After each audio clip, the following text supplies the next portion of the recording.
One Piece chapter 1189 is here. Y'all, I was nervous about this chapter. I really was afraid that we were gonna do the whole, now that I've defeated you, oh, I've run out of time, goodbye gimmick, and it was going to be anticlimactic, it was going to be too convenient. There were a lot of opportunities for Oda to do something dumb with this chapter, and it was a 10 out of 10. He gave us so much. I could not be happier. I also am having just terrible head pain, so I'm quieter today. Luffy is looking actually defeated. Last chapter, I think the panel was awesome, but I didn't really believe it yet. Not that I didn't believe that Luffy was impaled, obviously I did, but there were just so many easy outs to this, you know, because I dreamed it, I now have a giant band-aid, and I pulled the sword out, and I'm still fighting. There were opportunities to make this really disappointing instead of giving it the impact that I think we should be having right now. We're fighting against the one who sits on the empty throne. We're fighting against the big bad that we've been building up to for so long. The one who has been behind so much terror and destruction in this world, who is personally responsible for a lot of information being lost and countries either being oppressed or completely destroyed. We're fighting against someone that the series has been building up to in a pretty big way, and so we should, at this point, feel pretty defeated. Luffy should be in one of his most desolate places that we've ever seen him in. Otherwise, it's not going to feel like much, because this is not going to be our only fight with Emu. There will be more, or one more. There will be another. And for us to come out of this thinking, we could beat him, you know, it's Luffy, one good punch, would really just make Emu not feel like a very worthy antagonist. Emu has shown us that he is a formidable either last opponent or near last opponent. We still have Blackbeard to face off against. And Luffy looks grotesque. I mean, his face, we have so many shots of him looking as if this is it, as if he's actually down and out.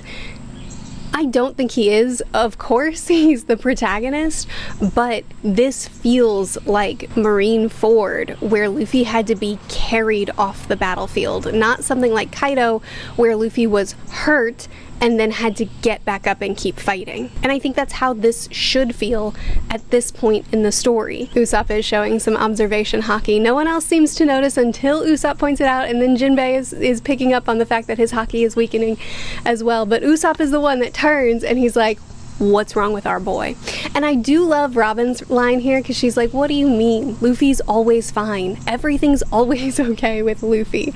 And I love the faith that she has in him, because that makes sense for this crew and everything that they've been through with Luffy at this point, but it also indicates how serious this is, that they have that default faith, and they're wrong this time. He actually is being defeated. I also really appreciate, in the midst of a really agonizing chapter, there's still so much humor sprinkled in here. Like last chapter, Luffy was like, I'll avenge the death of my friend, and Loki's like, still alive, pal. And then in this chapter, Jinbei is like, you know, it's like, consider that what it means that this enormous giant was defeated. And Loki's like, not defeated, I'm just laying down for a little rest, I'm getting back up. I'm not defeated. Just the same as Gunko is coming out of her icicle form, Brook makes another body warmth joke, like he was in the last chapter, you know, like, oh, it feels cold. I mean, I assume it does. And now he's like, don't worry, I don't have any body warmth to warm her up too fast. I will say though, poor Loki has been through it today. Stabbed through 3 times by the Cerberus sword, thrown through the air and landing on a block of ice by the one who sits on the by Emu. And now a whole ship runs into him. The ship and the entire crew on top of Loki. Chopper's getting some good attention in this chapter as well. He saved Loki from essentially getting an entire human, an entire giant, thrown right into his wounds.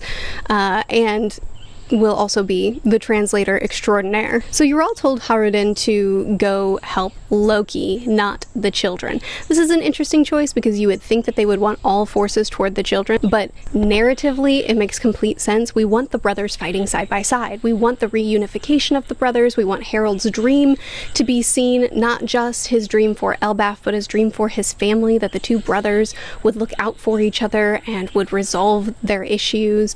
And now Haruden realizes that so much of what was foisted on Loki was unjust, and he's willing to potentially move past a lot of the old hatred that he's been carrying against his brother. And so to have the two brothers, one of royal blood and one of mixed blood by the standards of the kingdom, the reason why Harold couldn't have the wife that he wanted, having these two brothers stand side by side and defend Elbaf united, symbolically huge for this arc. So I'm happy to have him here because I want them fighting side by side. What that's gonna look like, I'm not entirely sure, because Imu is so powerful that I don't know that an injured Loki and Haruden is that much more. But also he is the founder of the New Giant Warrior Pirates, so it's not like he's not a fighter. We maybe haven't seen him in action as much as we have some other characters, but I have a feeling he's going to be able to contribute something. Okay, let's talk about swords and lore drops. So Imu is just throwing information at us. He said, "How many will it take to end thee, Monkey D. Luffy? A hateful name. Thou hast two brothers of different names. One brother slaughtered by the navy, one other prominent within the Revolutionary Army." Imu has been keeping tabs on Luffy. Interesting that he's been watching Ace. Maybe he just learned about Ace in retrospect, and so who knows what's going on with him. Certainly it makes sense that he's been watching Sabo. He has seen him, and Sabo has seen Imu in the throne room. But I think a lot of it is just that he's also just watching Luffy. And I think that there's a lot on Sabo and Ace and what they've been able to accomplish in this world and how much influence that they've had that has made Imu pay attention to them as well. But clearly Imu despises this entire family. First, I want to acknowledge that this panel of Luffy getting struck through by a second sword is incredible. The panel that we got last chapter of Luffy being stabbed through crocodile style was an excellent panel, but now we have a second blade running through him, going in different directions, pinning him to the tree, and we can see how truly this affects him. The first sword is stealing his vitality. No wonder Luffy isn't recovering from this, because it's not just a wound that Luffy can pull out the sword and deal with it. It's actually stealing from him as it's in him, which means that he doesn't have the strength to combat it. He stays in gear 5th, which is very interesting, but he doesn't have the ability to do anything beyond that. He just stays there, being stolen from the inside. Then we have the blade of the sea god, Froggerach, meaning the answerer or the retaliator, a legendary magical sword from Irish mythology. It seems like it's essentially a fatal sword.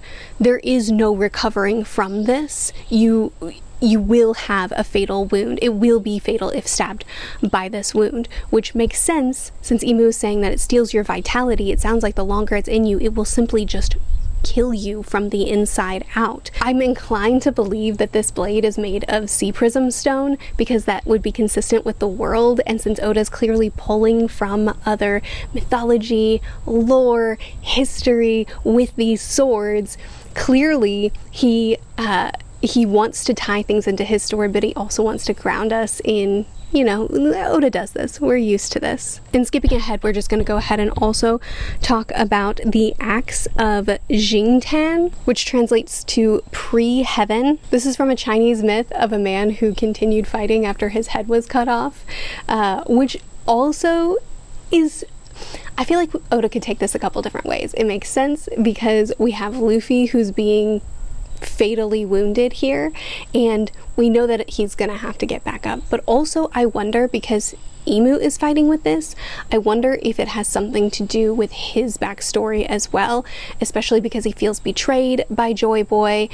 He feels betrayed by his history with his brothers. Does he feel like he's been continuing to fight even after having his head cut off, even after having so much stolen from him? There could be parallels there as well. But I think also the symbolism could simply be that Luffy will get up after this. He will keep fighting even after receiving such an impossible to recover from blow. Not right away, I hope. Like next chapter, I don't want Luffy getting up. Anyway, there was also this conversation, this flashback conversation between Shanks and Loki.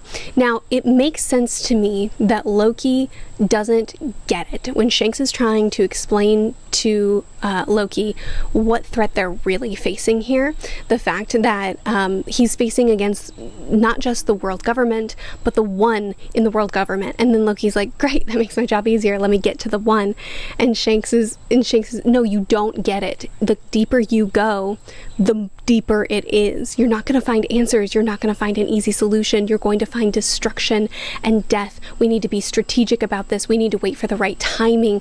And it makes sense to me that Loki doesn't get it or doesn't agree, because one, he's been very isolated his whole life. Elbaf itself is very isolated. It's not a part of the world government. It's not a part of, hasn't been a part of international trades for the majority of its history.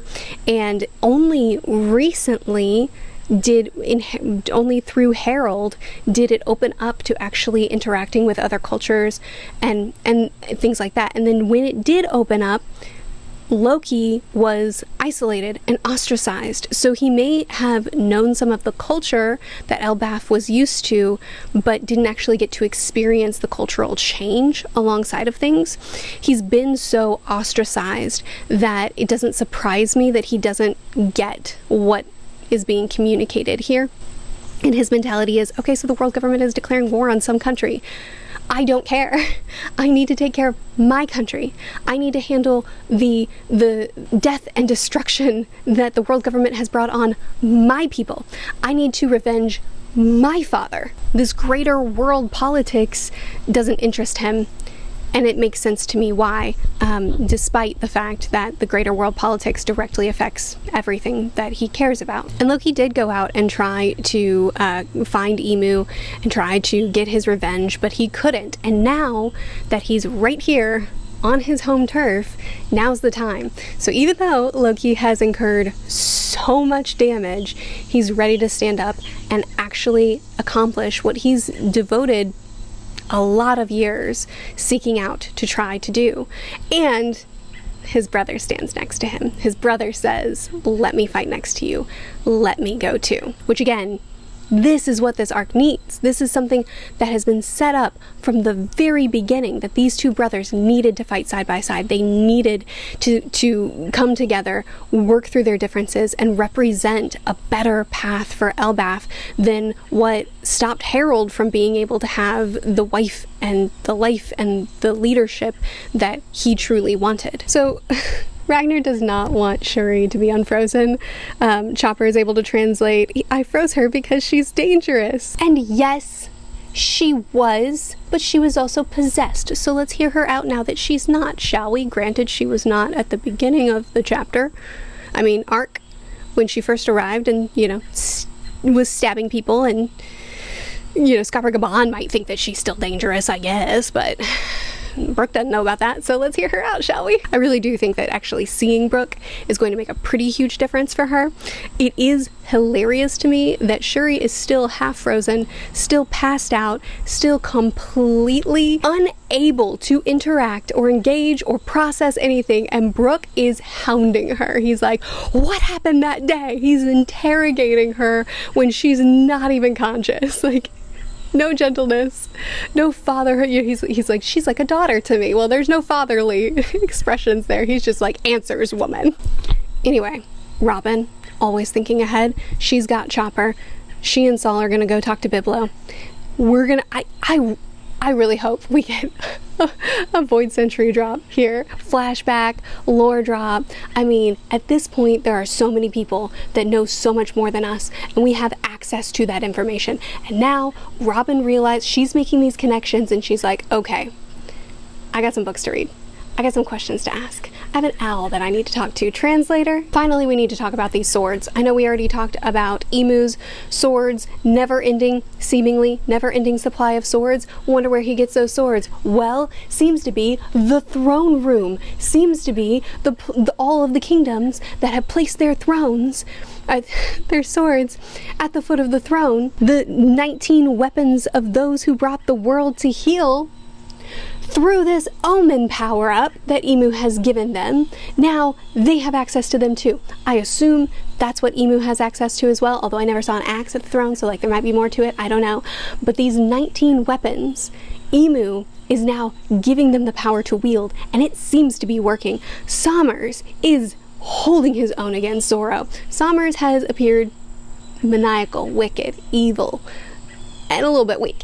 And here, not so. The omen is clearly doing something for him, and the fact that they're fighting with the swords of previous kingdoms, I think has limitless potentials, but also the fact that Vivi never gave her weapon has me really excited for how Oda wants to bring that forward in the story later on. I'm going to give you a theory from one of my patrons. Pepperjack said, I actually love the bridge between Emu's symbolic / ruling power and his combat power. He rules above 19 and literally uses them to fight. That wasn't the comment that I meant to read. One moment, please. It definitely makes me think Emu desperately wants to get the 20th sword from the Nefertaris and prove his ultimate power, which would make sense as to why Emu has been so obsessed with Lily, and by extension Vivi, going after that sword. I also think that it's possible that Emu is using the powers of the gods through this fight, the gods of this world through this fight, and maybe that's partially why he's so targeted toward Luffy. Not just the Joy Boy connections, maybe the Joy Boy connections go back to this as well, but is Emu looking for the powers of Nika for himself? Emu clearly is interested in wielding the power of those before him, of those that have surrendered power, and he just wants all of it. It's not just that he wants to usurp all power and have it all for himself. He wants to wield their power as his own, and I think that makes him a pretty interesting villain. So we have Sommers using a sword from the Shepherd family. We have Killingham using one from the Rimshufu family. We have a bunch of named swords in this chapter, and all I'm saying is there's gonna be a teching video where he goes through all these swords and explains the lore in them.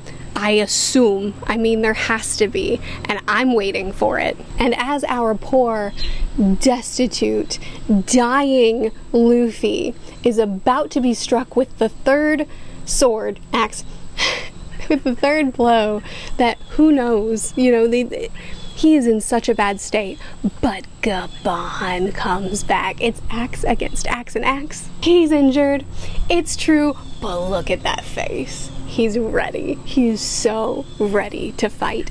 I don't think Gabon's gonna defeat Emu, obviously, but he's stopping him for the moment, and the brothers are coming, and maybe the Straw Hats too, and who knows who else. If Sanji and Zoro can defeat their foes and come join, then that's something as well. I think the only way for us to really push Emu back is 1, for him to run out of time, or 2, to have a whole mess of people pushing back against him until he can't get to Luffy like he wants, and he doesn't consider the risk worth it, and so he pulls back until he can get to Luffy again. I'm not sure. We also have Gunko, who could potentially turn on him. I don't know. All I can say is I'm thrilled with this chapter. Again, there were a lot of cop-out options, and Oda has chosen to deliver us with some excellent content this week. What did you think of the chapter? What are you looking forward to for our next chapter? Please chat with me more in the comments. I'll see you again soon. Bye.